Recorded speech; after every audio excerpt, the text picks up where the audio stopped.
j'espère que vous allez bien. On se retrouve aujourd'hui pour une nouvelle vidéo et aujourd'hui ça y est, on fait le remplissage des épargnes. C'est le moment du mois pendant lequel je fais donc mon fameux remplissage d'épargne. Alors pourquoi est-ce que je le fais comme ça quasiment au milieu du mois? Tout simplement, comme je l'ai déjà expliqué, je touche mon salaire en deux fois. Donc la première partie me sert évidemment à remplir mes enveloppes, on va dire de la vie courante, me sert également à payer les factures, à payer ce que j'ai à payer, et puis alors évidemment ensuite je fais mon remplissage d'épargne. Alors c'est vrai que c'est beaucoup plus facile quand on touche son salaire en une fois parce qu'on peut évidemment faire un retrait global et on peut donc faire tous ces remplissages directement. Mais ici c'est sûr que si je devais remplir mes épargnes directement en même temps que les enveloppes de début de mois, du coup j'aurais pas pu payer mes factures et donc du coup c'est important que je puisse le scander en deux fois. Alors c'est vrai qu'il y a la règle qui dit qu'il faut toujours se payer en premier, mais ici moi dans mon cas et en touchant en plusieurs fois, je sais que vous êtes très nombreux dans le cas, c'est pas toujours possible de faire directement ces épargnes. Alors évidemment moi je déconseille de faire les épargnes en fin de mois avec ce qu'il reste parce qu'on ne met jamais de côté, et donc du coup je préconise quand même de le faire quand vous avez des rentrées. Alors si vous touchez par exemple comme intérimaire, vous touchez une fois par semaine, je vous conseille de peut-être telle semaine vous remplissez ça, telle semaine vous remplissez ça, telle semaine vous remplissez ça, mais n'attendez pas la fin du mois pour remplir les épargnes. Il faut quand même penser également à se payer, donc c'est vraiment très important d'inclure vos épargnes directement dans votre budget, comme ça vous savez que c'est comme si vous payiez une facture, de mettre de l'argent en épargne. Alors donc comme je l'ai dit, on se retrouve pour faire le remplissage de mes épargnes. Donc dans mon carnet d'épargne, dans mon carnet d'anticipation, parce que voilà j'ai fait donc un petit peu la nuance. Alors on va donc remplir ici le carnet, il y a eu des mouvements dedans et je vais donc vous expliquer un petit peu ce qu'il en est, ce qui s'est passé, les mouvements qu'il y a eu, etc. Donc c'est parti, on va donc se pencher sur le bureau et on va faire le remplissage en même temps que je vous explique tout ce qui s'est passé. Allez c'est parti, let's go, on y va. Donc c'est parti, on s'y met pour faire le remplissage des épargnes. Alors on va tout de suite commencer par le fonds de secours et vous allez voir qu'au niveau de mon fonds de secours, il n'y a plus rien. Alors comme je l'ai dit dans la vidéo de dimanche, il y a quelque chose qui va se passer chez nous. Alors vous avez été déjà très nombreux à savoir ce que c'est grâce à des petits indices, En tout cas je vous tire mon chapeau parce que c'est vrai que c'est des indices que j'ai donné plic-ploc et il y en a qui ont par bonne déduction ont trouvé. Il va se passer donc un événement chez nous à la fin du mois. Je vous en parlerai très prochainement, mais là pour l'instant voilà, c'est encore un petit peu en secret, et j'ai dû prendre dans mon fonds de secours. Alors j'ai tout simplement effacé, je n'ai pas noté pourquoi parce que sinon c'était trop facile, vous alliez savoir directement. Et en fait donc du coup j'ai dû vider mon fonds de secours. Alors j'ai vidé mon fonds de secours entre guillemets, je vais pas dire par obligation parce que je l'ai fait et je savais très bien ce que je faisais, mais voilà, c'est une dépense que je n'ai pas pu, je n'étais pas en mesure de la budgétiser à l'avance parce que je ne savais pas combien ça allait coûter, mais en tout cas voilà, j'ai dû aller le prendre et c'est sans regret, c'est sans rancune, je l'ai pris, c'est comme ça, mais je n'ai pas eu d'autre solution. Alors ce n'est, comme je dis, c'est pas un électroménager qui a rendu l'âme ou quelque chose comme ça. Maintenant c'était quelque chose de très important que j'étais obligée de faire. Et du coup j'ai dû prendre dans le fonds de secours. Alors pour certains vous allez peut-être me dire dans les commentaires, parce que c'est vrai qu'il y en a qui ont la remarque facile, me dire ah oui tu aurais pu expliquer ce que tu as dépensé. Alors ici je vous ai dit, je vous expliquerai ça très bientôt. Là je ne vous explique pas encore, je m'en mêle un peu les pinceaux, mais bon bref, vous avez compris, je ne vous explique pas encore pour l'instant, mais ça va venir. Donc sachez tout simplement que ici je recommence mon fonds de secours à zéro. Parce que voilà, c'est comme ça et j'ai pas le choix. Donc du coup, on va tout de suite recommencer ça sur de bonnes bases, en espérant enfin atteindre l'objectif. Et donc au niveau du fonds de secours, ça y est, on va venir faire un dépôt. Donc ici, on est donc au mois d'octobre. On va donc venir ici faire un dépôt donc pour octobre. Et on va venir mettre 50 €. Donc plus 50. Ça fait 50, donc on va venir déposer les 50 € ici dans le fonds de secours. Hop, voilà. Là c'est bon, ils sont faits, ils sont mis. Alors ensuite au niveau des anniversaires, là on va venir mettre 30 € dans l'enveloppe. Donc pareil, octobre.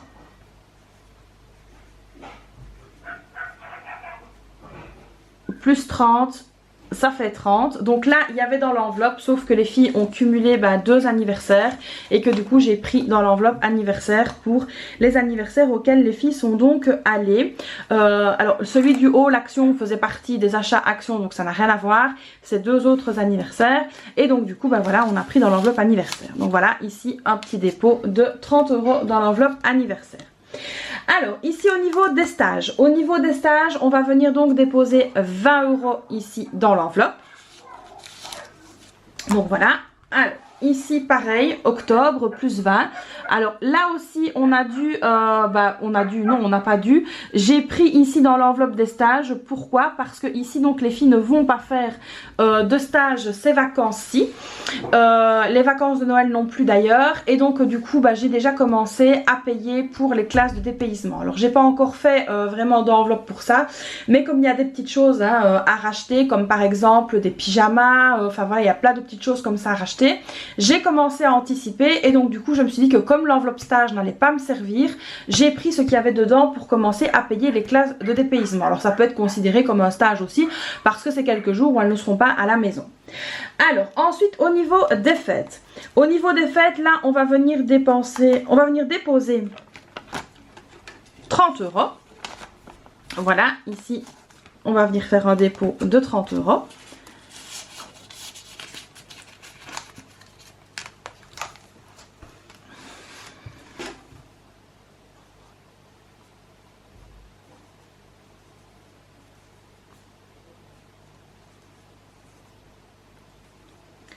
Alors ici aussi j'ai commencé déjà à préparer les fêtes de fin d'année.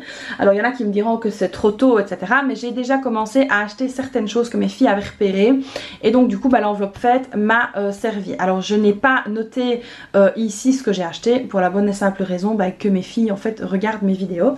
Et donc du coup on va pas leur mettre des idées hein. On va évidemment laisser ça comme ça. Alors ensuite ici au niveau de la rentrée, là on ne met rien.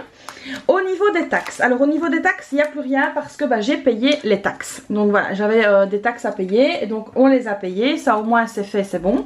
Et donc ici on va venir déposer 20 € dans l'enveloppe. Donc on va venir mettre 20 € et on va venir faire un dépôt donc pour le mois d'octobre.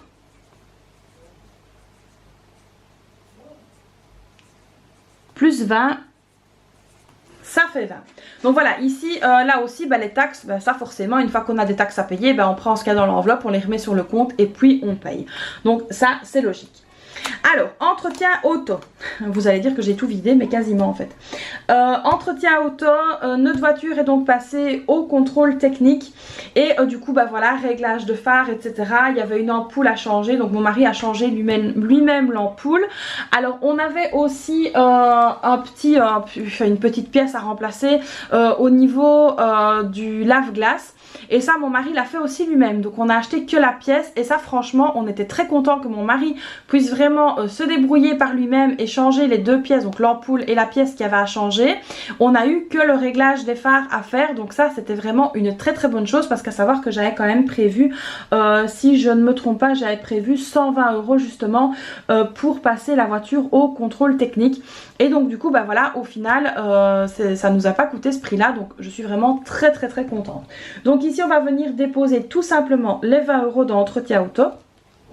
Donc je vais directement les mettre dans l'enveloppe. Voilà. Donc ici on va mettre octobre plus 20.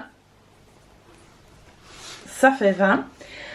Alors ici dans l'enveloppe des animaux on a donc 30 € qui restent. On a donc payé 50 € pour Bagheera. Donc il y avait des vaccins etc à refaire. Et donc ici il me reste 30 € dans l'enveloppe des animaux. Et ici on va donc venir remettre de nouveau 30 €. Donc voilà. Donc là on vient noter que c'est pour octobre. Plus 30, ça fait donc 60 € dans l'enveloppe. Donc voilà, j'ai enlevé donc pour Bagheera, ça j'ai noté. Et donc ici, il y a 60 € dans l'enveloppe. Alors, sortie et excursion, bah ça vous avez vu que j'avais repris pour aller à la foire, etc.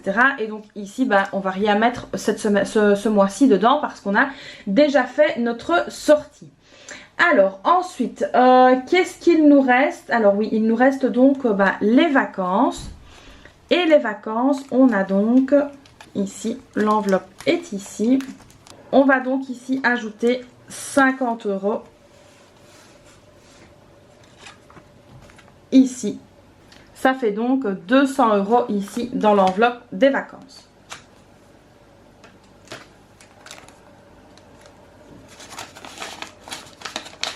Voilà, ça c'est fait. Alors, ici, il me reste donc 30 €. Voilà. Qui doivent aller maintenant dans les sports. Donc ici, on va venir chercher l'enveloppe sport et on va venir les déposer dedans. Voilà, donc ici, on a bien l'enveloppe sport.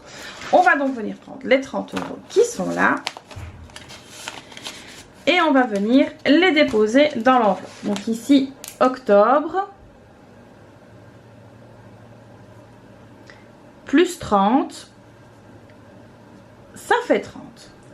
Donc voilà ici pour les épargnes de ce mois-ci. Donc là on a bien rempli. Donc voilà, je suis très contente d'avoir rempli ça. Donc comme je vous ai expliqué, donc ici on a remis 50 € dans le fonds de secours. Alors il redémarre mais c'est pas grave. 30 € dans les anniversaires, 20 € dans les stages, 30 € dans les fêtes, la rentrée on n'a rien mis. Alors les taxes on redémarre. Là, j'ai mis 20 €. L'entretien de la voiture, j'ai mis 20 €. Les animaux, on est venu remettre 30 €. Sortie excursion, on n'a rien mis cette fois-ci. Dans les sports, on est venu remettre donc 30 €. Voilà, ça c'est important aussi. Et ici, dans les vacances, on va y arriver. On va y arriver, dans les vacances, on a mis 50 € ici dans les vacances. Donc voilà ici pour le remplissage des épargnes pour le mois d'octobre. Donc les amis, voilà pour le remplissage de mes épargnes du mois d'octobre. Alors oui, c'est vrai, vous allez peut-être vous dire, ah, elle a été dedans, nanani nanana. C'est vrai, mais je suis allée dedans pour des choses qui étaient nécessaires. Alors maintenant, avec le train de vie actuel que nous connaissons, l'inflation, etc., les difficultés chez un petit peu tout le monde, il est vraiment très difficile de pouvoir en fait faire de très grosses épargnes. Alors les personnes qui vous disent qu'elles mettent 3, 4, 5, 6, 7 000 € de côté, les gars, c'est du pipeau, c'est pas vrai, d'accord? Donc en tout cas si elles le font, j'aimerais bien avoir la recette parce que personnellement c'est pas possible chez moi. Donc ici nous on a dû faire face à certaines petites dépenses, je pense notamment au fonds de secours, et c'est vrai qu'en fait plutôt que d'aller à découvert, j'ai préféré en fait prendre dans le fonds de secours plutôt que de me mettre à découvert. Alors c'est vrai que il y a parfois des situations dans lesquelles que je lis aussi hein, sur le groupe Mieux gérer son budget, et les personnes en fait elles hésitent un peu à prendre de ci, à prendre de là, et donc c'est vraiment très important si vous avez à un moment donné une dépense à faire, une dépense utile et nécessaire, pas une dépense d'achat compulsif hein. Donc ça il faut bien faire la différence, de vous dire bah tiens c'est pas grave, plutôt que de me mettre à découverte pour cette dépense qui est vraiment très importante, je préfère donc aller prendre dans mon fonds de secours pour éviter justement un problème. Et donc ici, comme je l'ai dit, je ne peux pas encore expliquer réellement ce que c'est, mais c'est quelque chose qui nous demande des frais anticipés, mais qu'on va récupérer par la suite. Mais voilà, ça je vous expliquerai tout ça en détail par après. Et donc du coup ici, bah, c'est vrai que voilà, là on a dû avancer certaines choses et il fallait absolument les avancer. Donc je ne voulais pas me mettre en découvert, même si c'est pour quelques semaines. Je voulais pas du tout me mettre en découvert, je voulais vraiment pouvoir anticiper moi-même. Et donc du coup c'est grâce à ça, grâce au fonds de secours que j'ai donc pu le faire. Alors concernant les taxes, évidemment c'est normal, les taxes ont dû se payer. Concernant les stages, ben là aussi je me suis dit bah, plutôt que de commencer à acheter au mois de janvier, je vais commencer à acheter maintenant parce que je sais que mes filles n'iront pas en stage. Donc du coup ça c'est aussi possible à faire. Ce qu'il faut bien aussi que vous vous mettiez dans la tête, c'est qu'au niveau des épargnes, au niveau du budget, il n'y a jamais rien qui est figé. Comme je dis maintenant, si vous faites des achats compulsifs, là oui c'est pas du tout le bon plan. Mais si vous avez des dépenses à faire ou des choses à payer ou des choses que vous devez vraiment payer et que vous n'avez pas la possibilité de le faire, voilà par exemple, je ne sais pas moi, si vous n'avez pas budgétisé des pneus neige et que sur votre voiture il faut absolument des pneus neige et que votre fonds de secours est à 1000 €, prenez pour des pneus neige, c'est vraiment quelque chose d'important. Donc voilà, il faut vraiment aussi pouvoir avoir cette faculté de pouvoir rebondir dès que vous en avez besoin. Et donc ici, moi je n'ai aucune gêne à vous montrer que bah voilà, j'ai pris dans certaines enveloppes épargne parce que c'était nécessaire, parce qu'il le fallait. Il y a évidemment toujours une raison pour laquelle je vais dans ce classeur là, c'est pas pour me dire ah bah tiens je vais aller me faire un coiffeur. D'ailleurs, il serait peut-être temps que j'y aille. Mais voilà, c'est vraiment pour quelque chose d'utile et nécessaire. Donc voilà les amis, j'espère que cette nouvelle vidéo vous aura plu. Alors comme d'habitude, vous n'hésitez pas à la liker, vous n'hésitez pas à vous abonner à ma chaîne, à activer la petite cloche, à me laisser un petit commentaire. Et puis moi, je fais donc plein de bisous et je vous dis à très vite pour une prochaine vidéo. Bye bye!